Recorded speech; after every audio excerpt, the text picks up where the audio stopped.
Hello everybody, I'm Conquering History Games, and welcome back to part 4 of my Serbian Black Army campaign here in Hearts of Iron 4, The New Order. So, I kind of need to reacquaint myself with exactly what's going on here, because it's been a bit of a gap between when I was recording those other ones, and this one. So, alright, time for the new coin flip. Are we going to incentivize qualified personnel, which is going to help our industrial expertise, societal development, and give us stability? Or do we want to do Black Army Engineer Brigades, which is going to help with the engineers? So I found a different site. I like this one. Flip Simu. Okay, so what were we doing? It was heads for despotic, tails for anarchy, or something like that. Anyway, let's go. Yeah, I think it was heads for despotic. There we go. Heads for despotic. Which one's that? To the right. Alright, Black Army Engineer Brigades. These shortages of qualified personnel are directly harming our capacity to defend ourselves. Using the Black Army training infrastructure we have now, we should conscript those eligible for such specialist jobs and educate in the areas pertaining to the jobs they will have. Once they have served a short time in the army, they will be sent back to their home communes, where their skills can be put to good use, helping the community and developing the economy. It's a program that benefits everyone. That doesn't sound despotic at all. It sounds awful nice. Okay, here we go. God, I got no freaking manpower. Okay, is any of this stuff going to help with the manpower? Okay, we have here militia reliance. We've got these stupid-ass commune votes as well.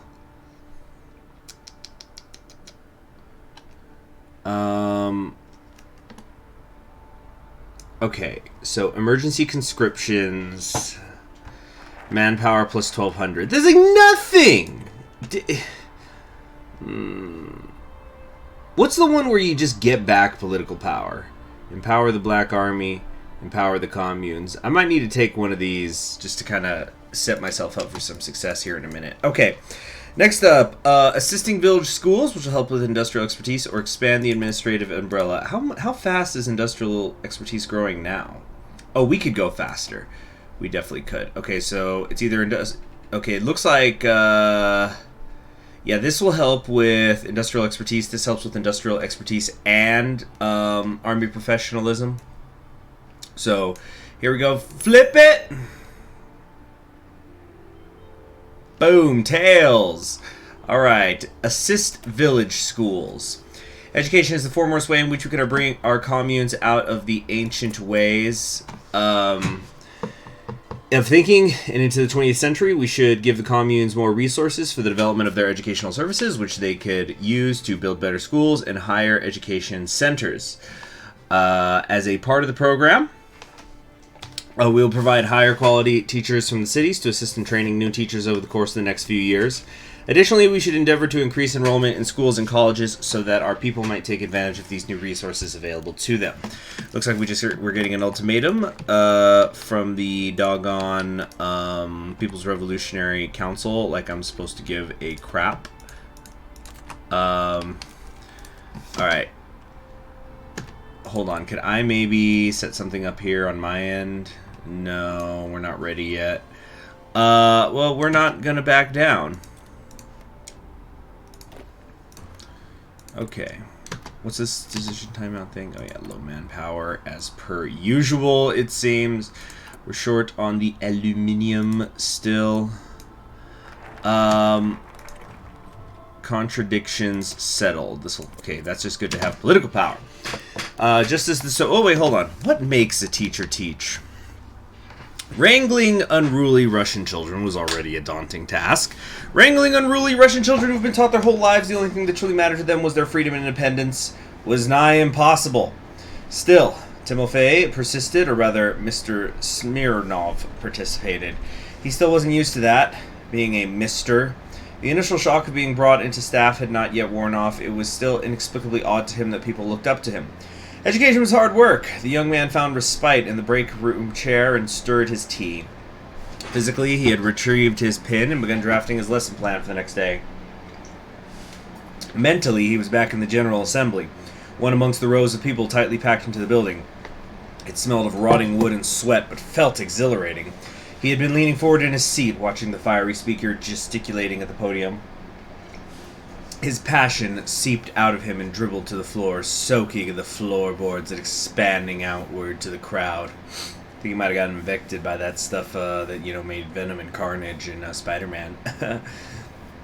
Soon the creature swallowed Timothy's shoes, his whole body soon to follow. The speaker roared in the name of education, overwhelming Timothy in his drive.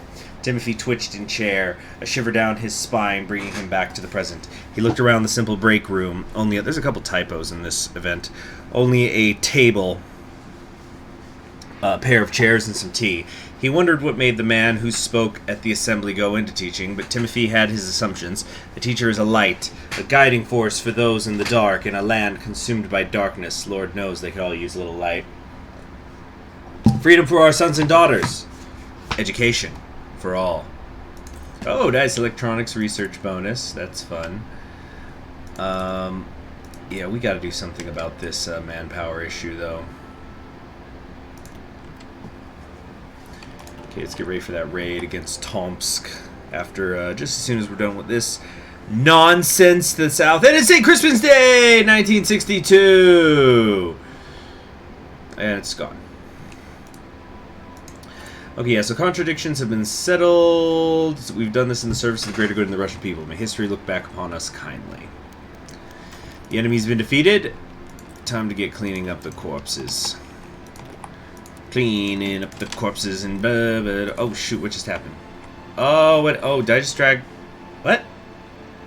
What? Hold on, what the heck is going on here? What? There we go. Alright, that was weird. Well, that's not doing it, is it? I'm about to just promote somebody for no friggin' reason.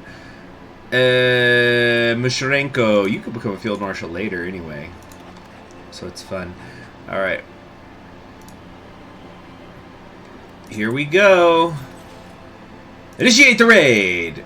As for this plan here, yeah, I think I'm just gonna leave all this be. I don't want to mess with it, really. At least not right now. Maybe later on when I've got more political power to spare. Implementing motion. What am I implementing? Oh, right, yeah, it's do the... Right, I keep forgetting how this works. Logistics, I'm fine. The issue is manpower right now. Let's, you know what? It's not like we're using these factories for a whole lot. Let's try to find somebody to give the aluminum for. Bosnia. It's all Bosnia. All the way down, like the turtles. Alright. We're really just kind of slamming it on 5-speed here until we can get to the death of Hitler in a little bit under a year. That's when the game really gets kicking off. Alright. So I think we have to do both of these. Or not necessarily have to, but... the Spring Rasputina's ended. We got more industrial stuff down here. We are improving pretty doggone fast right now. We're going at about 5.75, but it's going to still take a couple of years. So this is 1, 2, 3, 4, 5, 6, 7, 8, 9, but they're not all full month focuses, so it's only like 3/4 of a month, excuse me, 2/3 of a month.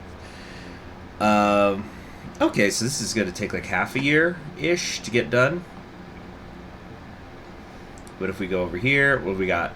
Infantry equipment, land doctrine, research armor. Yeah, I think this stuff on the right can wait. Although there's a little bit of a recruitable population factor, I think this just, yeah, could still mostly wait. Let's do the red mantle. And see what else we could, yeah, let's just find out what some of these events do. Like, the agriculture production boost is good, the industrial equipment boost is good, stuff like that. We'll scavenge for some loot, and what else are we doing?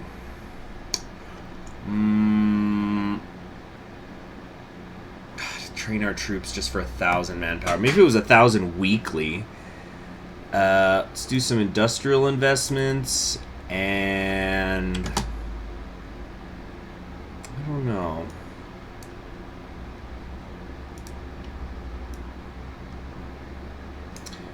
Yeah, I'm just not interested in this Siberian plan stuff. Maybe after I've played a Tomsk campaign or something, and I could understand it a bit better.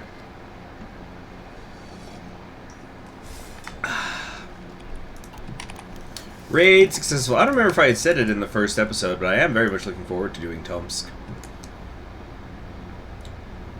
Okay, we can do research facilities, industrial... Oh, you know what? Yeah, we're not doing either of these right now. We should at least get something ticking. So let's build new schools. It's just good to have, even if it's only get that passive growth going. Treasure.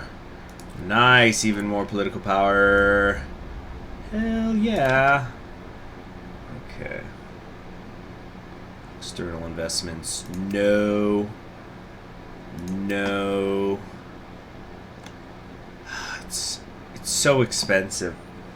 The training our troops for so little. Definitely not worth it.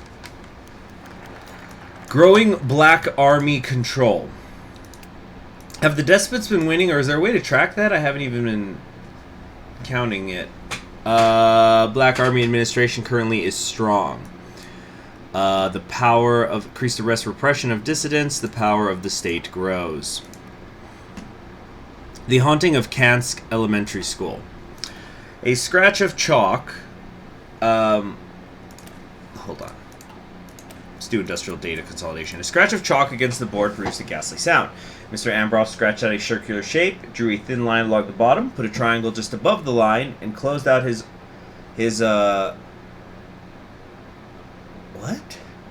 articulations by planting two dots on the left and right of the triangle. The elderly man turned to the class for the young boys and girls. What did you think? Did I give Ilya Repin a run for his money? That's a Russian painter. I'm a fan. Silence from the class. Oh, you may be a little too young for that one, the old man chuckled. Okay, how about now? Above the Frankenstein of shapes, Mr. Abramoff wrote something resembling the word Nikolai, his arthritis sabotaging his efforts, making the word look more like chicken scratch. The pieces finally came together beneath the circle he wrote to Bukharin. Oh, I know that guy. My mom has a painting of him. He was that man who fought the Germans and gave us the big factories we have today. One eager child sprang up from his seat. Oh, it's a boy, damn it. Proudly displaying his knowledge. That's not true, Igor. My dad was there, you know. He lived in Moscow. He saw Bukharin's secret police firsthand. How they would just take you right off the street if you were being bad. My dad calls him tyrant. Your dad sounds like an idiot, the schoolboy retorted. My mom would have him clean the bathrooms if she heard him talk like that at our house. The classroom exploded into argument, with factions of children forming about the legacy of a man long dead. As much as he was pleasantly surprised to see some debate, it was getting a little bit out of hand. Alright everyone, let's calm down now. We're not going to make any progress calling each other names, will we? What do you think, Mr. Abramoff? Was Bukharin a bad guy, or was he good like my mom says? The old man scratched at his whiskers, quieting the students as he contemplated his answer. Finally, after what seemed like centuries to the children, the old man reached his conclusion, and all he did was shrug. Well, there you go. There you have it. It's definitive. What is this? Uzbekistan is being eaten up by Karakalpakstan, which is a central or conservative democracy, which might as well be liberal hippies in this dark right-wing world. I always forget, does Afghanistan? Yes, Afghanistan does in fact reach the coast, but they haven't built a port, interestingly enough, because this belongs to them. Although, it looks like Afghanistan's got a claim on these areas. I didn't notice this before. How far east do their claims go, I wonder? They have all these border states. Okay, so it basically looks like every state Afghanistan borders with India they have claims on. That's interesting. I wonder if that's a long-term plan they've got for something there. Although Afghanistan's not aligned with anybody. Can you imagine that mega Afghanistan? It would be bigger than Pakistan. Is, you know, Afghanistan and Pakistan combined today. Okay, so people learn to respect Mishirano and Valentev, love Golosnikov and Taratu, and to be obedient to Stepanov years ago. Could offer you a lot of bullshit right now. Ivan Stepanov is an actor not by trade but by lifestyle. What's the announcement? Sprinkle in a little bullshit. Life story. Father Footsteps as a preacher. The numbers changed. I fucked this up. We have now as a crossroads. I've prepared two. Yeah, that is a long walk for a short drink of water. We are now at a crossroads. I have prepared two new economic models. One which prioritizes retooling our existing factories, and another which plans out the construction of new ones. The choice is yours. I'm just the numbers guy. Well, I guess let's decrease consumer good factories. It'll decrease our maximum production efficiency by 2.5%, but I think the 5% we gain from consumer good factories in the long term will be good as we get more factories. Okay, the People's Survey. The People's Survey is deepest black. Fill this form out and then give it back.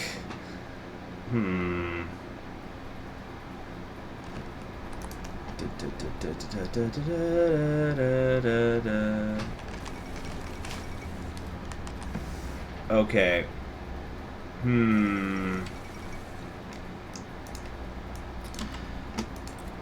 There we go. Cool.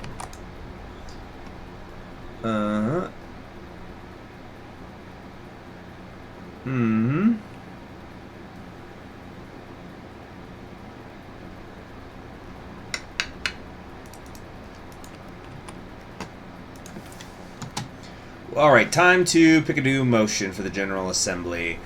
This is only going to give me 1,000. I've kind of got my political power problem solved now.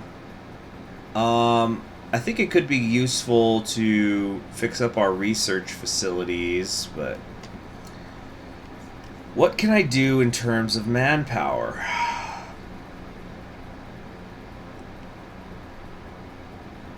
Let's see, that's 1,200. These really aren't that great for helping me with the manpower problem. We're just going to have to plain old expand eventually. I could just go for some free political power. Yeah, start saving up for other stuff down the line.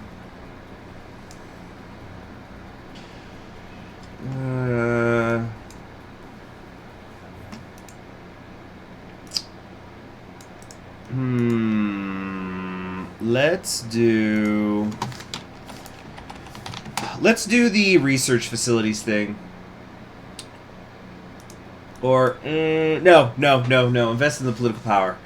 Longer term gain. Okay, so do we want to empower the communes or the Black Army? Flip the coin.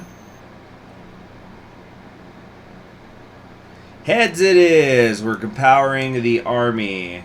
Despotism. And it's going to help with our base war support, which is lower than our stability is right now. So I guess that's cool, although stability is just overall better. But actually, no, empowering the Black Army could be pretty good right now, because that's going to... once I do have more recruitable population available to me, it'll help me mobilize faster. Welsh Unionists have won the election. Is this the one that's Watame in the Moe order? The sheep? Alright, ultimatum. I've received an ultimatum. They want loot. Yeah. Whatever, bro. Whoop. There we go. Let's just let my divisions get in position. Okay, that's good. We will not back down so easily. Oh, it looks like we have a couple of loot here. Oh, dang it. Yeah, we still have to convince. The standards are not up to stuff. Bandits have free run of our lands. Our people are fearful and undisciplined. They lack the training to defend themselves when danger comes calling. Apparently, some instructors diverted from the main free territory militia will go a long way towards improving the commune's secrecy. They would be most grateful for services when rendered. Yeah, let's do it. Get that army XP. And let's begin the redistribution. That's really cheap when you get right down to it. 3 army experience to win them over, when they're the only ones we need to win over right now. Italy just won in the Middle East. I gotta help the communes, like 7 Samurai. Oh, so I saw that new, or I didn't, I kind of saw that new Magnificent 7 they did a few years ago. So for those of you who don't know, okay, so there was this film made by one of my favorite directors ever. He's amazing, Kurosawa, called 7 Samurai. And it takes place in the 1500s in Japan, and it's about this village of farmers who hire 7 Ronin. Ronin are samurais without masters, so they're basically wandering samurais. To help fight off the bandits who are going to come steal their crops, right? And so there's been a ton of like remakes of it. Some have been intentional, some have been maybe we're just paying tribute, please don't sue us or something. So there was like the Invincible 6. There was Samurai 7, which is an anime series, which is really interesting, but unfortunately only streams on Funimation, which is a garbage streaming site. A lot of good shows on there, but the streaming site is atrocious. They really got to like get some computer nerds in there to fix that shit up. Oh, nice! We can secure control. Always be securing control. I don't care if we're in an anarchic society. Stability's good. Screw you! I'm not role playing that. Stability's always great. Anyway. So probably the most famous kind of remake of 7 Samurai is a Western film called The Magnificent 7, which I think that is like, I think it does say based on 7 Samurai, like in the credits. They do officially say, like, yes, this is 7 Samurai. Unlike a lot of things, like, you know, like a lot of comic book movies and stuff, they take influences from 7 Samurai. Anyway. Magnificent 7 is great. It's got a very different aesthetic because it's a Western, but there's enough that's still similar, and it's just like really, really cool. Like, you know, Yul Brynner is in it, and he's awesome. The guy just like drips charisma out of his pores, at least in my opinion. And it was a classic. You also had like Eli Wallachia, who was the ugly in. Oh yeah, let's go for agriculture. You have Eli Wallachia, who was the ugly in The Good, the Bad, and the Ugly.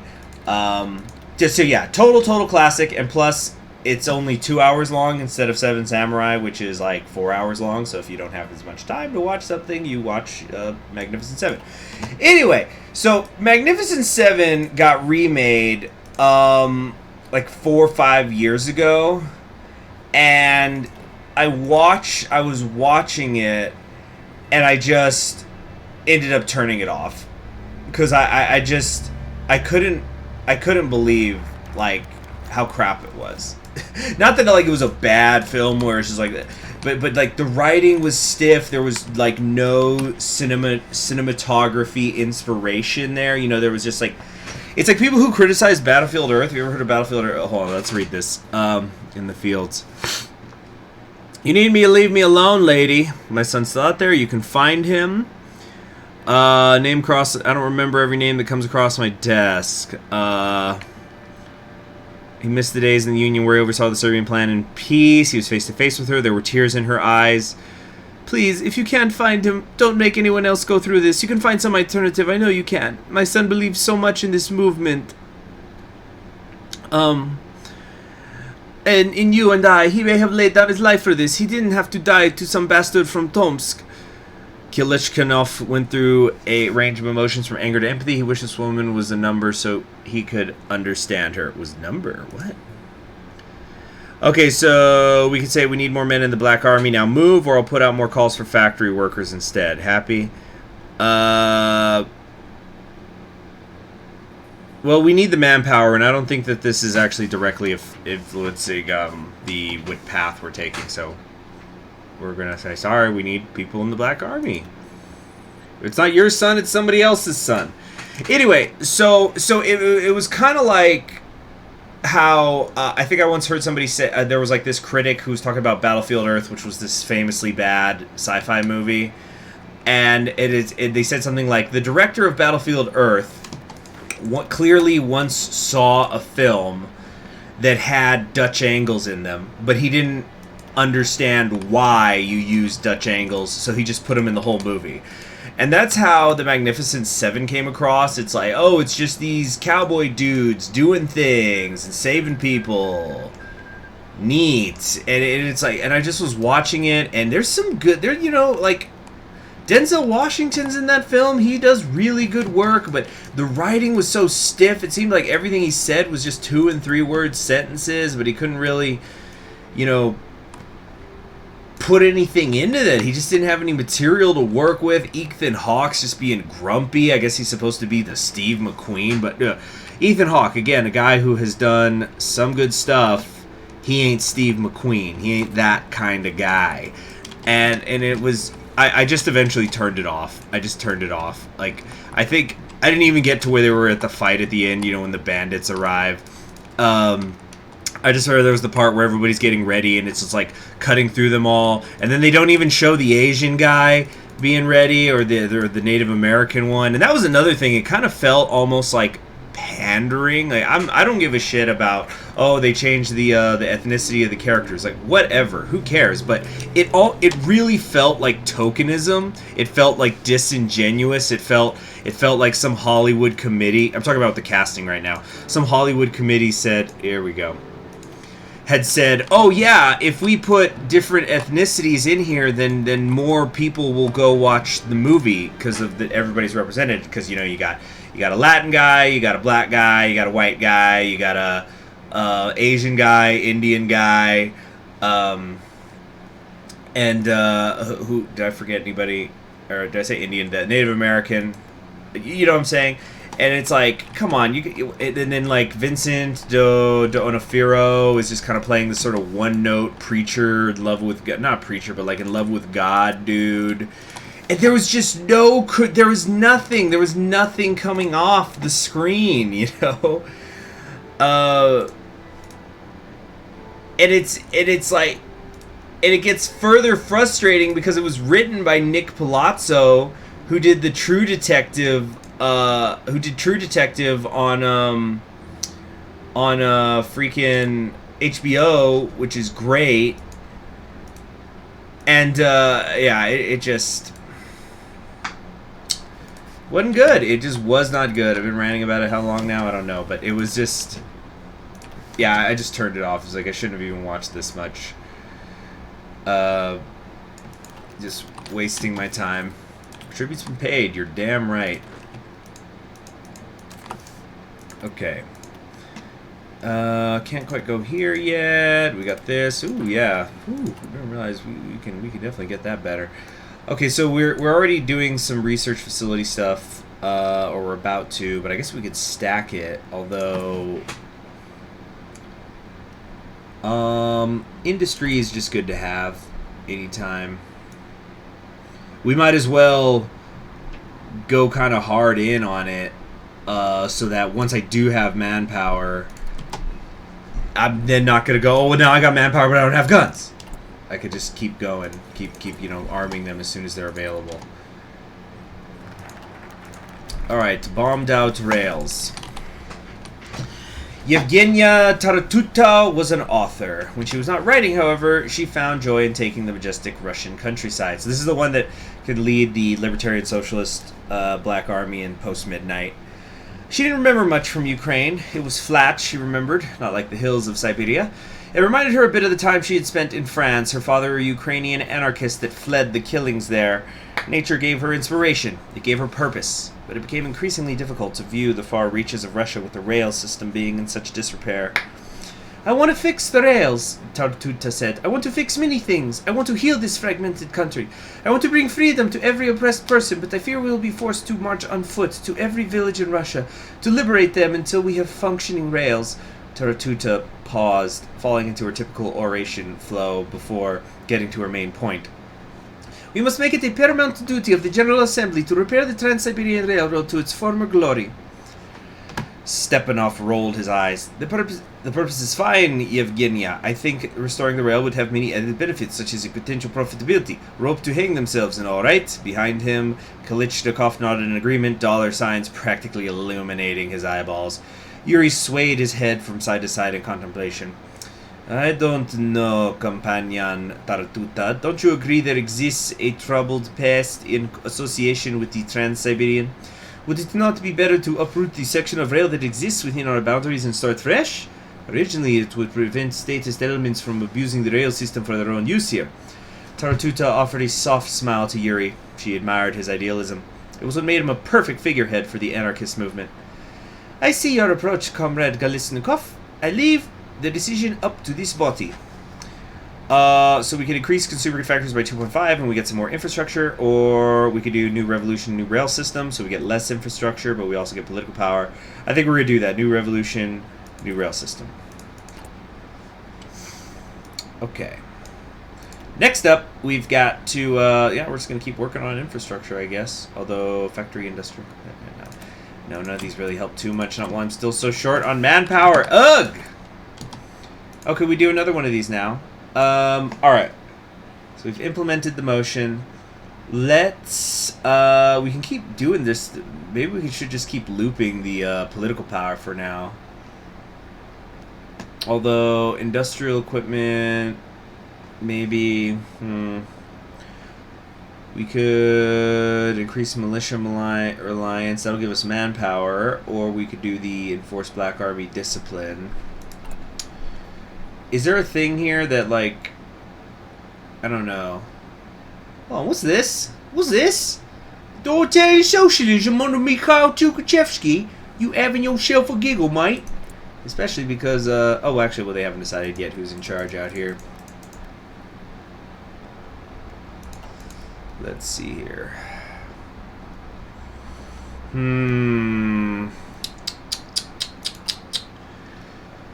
Let me think here.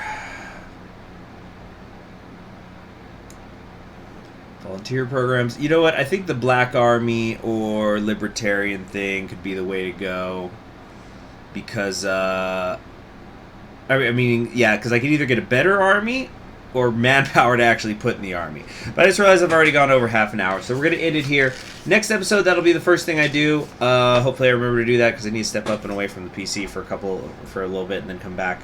But thank you very much for joining me on Conquering History Games. I will see you all in the next episode. Take care.